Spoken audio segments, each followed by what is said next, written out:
third-generation image. He went around to gather inscriptions and to show off, but he was not able to conceal the fear of doom in his heart.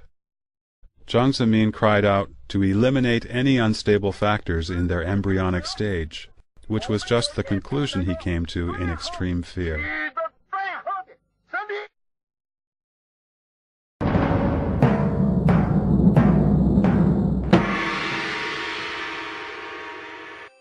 In 1992, Falun Gong rose quietly in mainland China. At first, many people regarded it as a type of Qigong with an especially powerful ability to keep people healthy and fit.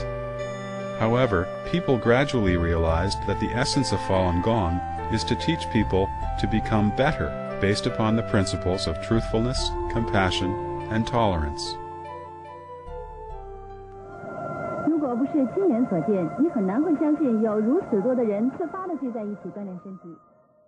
Although the concept of truthfulness, compassion, and tolerance benefits any society and people with no negative effects, the Communist Party had its own methods of belief and mind control.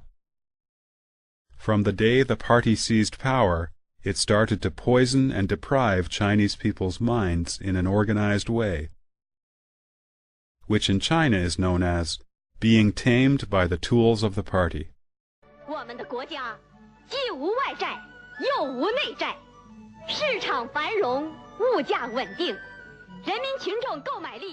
During more than 50 years of brainwashing the populace, the party has always taken atheism as the absolute truth in its propaganda and educational system. Because the legitimacy of the communist regime was based on materialism and the wish to build a heaven on earth, it could only rely on the leadership of the vanguard in the world, namely, itself, the Communist Party.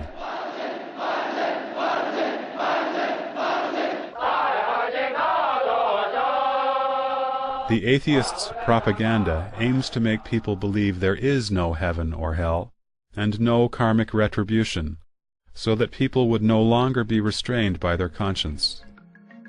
Instead, they would focus on wealth and comfort as being the reality of this world. The weaknesses in human nature could then be manipulated, and intimidation and temptation could be used to control people fully.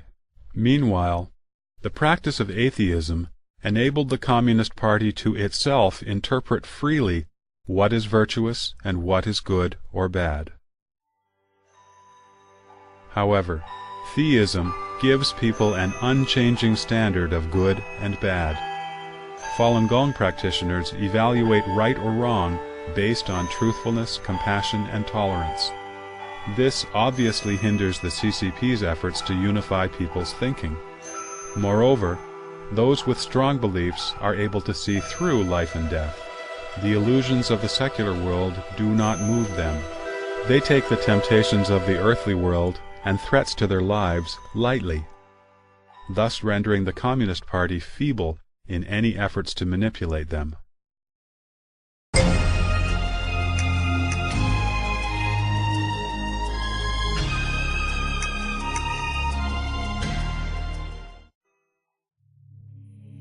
The philosophy that the Communist Party has relied on for its survival, as well as its so-called ideological point of view, are completely opposite to what Falun Gong teaches.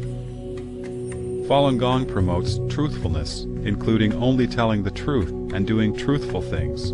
However, the genes inherited by the Communist Party are deceit and lies. The party once claimed, "Nothing significant can be accomplished without lying."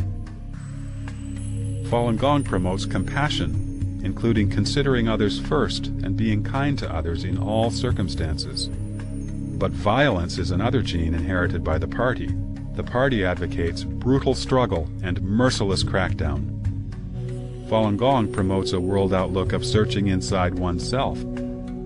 However, the Communist Party's concept of history and the world is the philosophy of struggle. The Communist Manifesto states, "The history of all hitherto existing society is the history of class struggle." Struggle has been the major means for the Communist Party to gain political power and to survive. Following the June 4, 1989 massacre at Tiananmen Square, the CCP has fully advocated that people should earn more money and make a fortune. The party once claimed, "Courage should be more, and pace should be faster." It turned to total corruption in exchange for party members' loyalty. In other words, whoever followed the party would be allowed to gain personal benefits through corruption and embezzlement, an advantage impossible to non-party members. Ever since this time, government officials' profiteering and corruption in real estate and the stock market have run wild in China. Illegal second wives and smuggling are everywhere. Pornography, gambling, and drugs have become rampant all over China. Under such a background, the high moral standards demonstrated by Falun Gong practitioners, who practice truthfulness, compassion, and tolerance, resonated with kindness in the hearts of the public. People voluntarily studied Mr. Li Hongshi's series of books and promoted Falun Gong at their own expense. Falun Gong is spread from person to person and heart to heart. In a short 7 years, more than 100 million people were attracted to Falun Gong and started the practice. Falun Gong has a loose management structure, and anyone can come and go freely as he wishes. It is very different from the strict organization of the CCP. In China, the CCP exerts total control over every part of society. In the countryside, there are Communist Party branches in every single village. In urban areas, branch offices of the CCP are found in every neighborhood. In the army, government, and enterprises, the party structure reaches to the very root.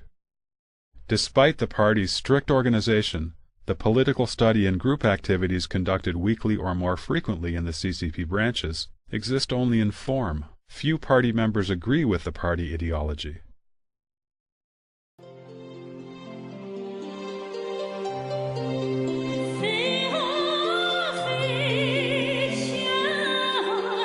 On the contrary, Falun Gong is a mirror of righteousness, which by its very nature reveals all the unrighteousness of the CCP.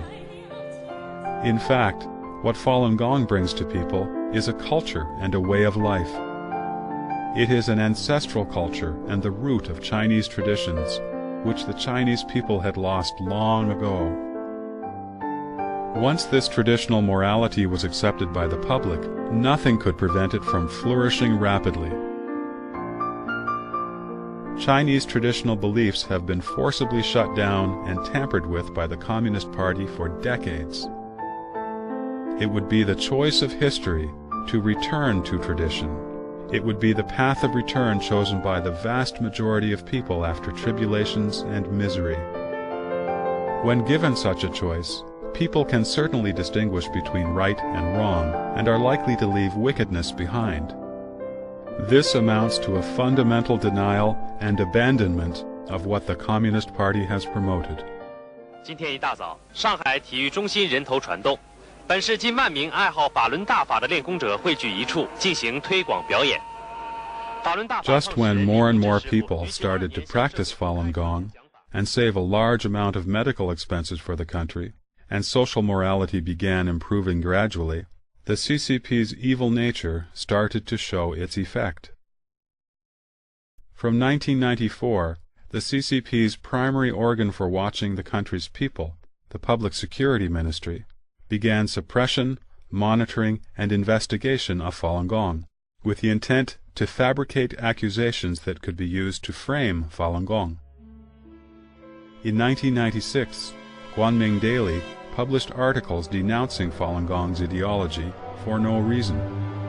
After that, politicians with backgrounds in public security, or disguised as so-called scientists, continually harassed Falun Gong in the state-controlled press. At the beginning of 1997, Logan, secretary of the Political and Judiciary Committee of the Central Committee of the CCP, took advantage of his power and ordered the Public Security Bureau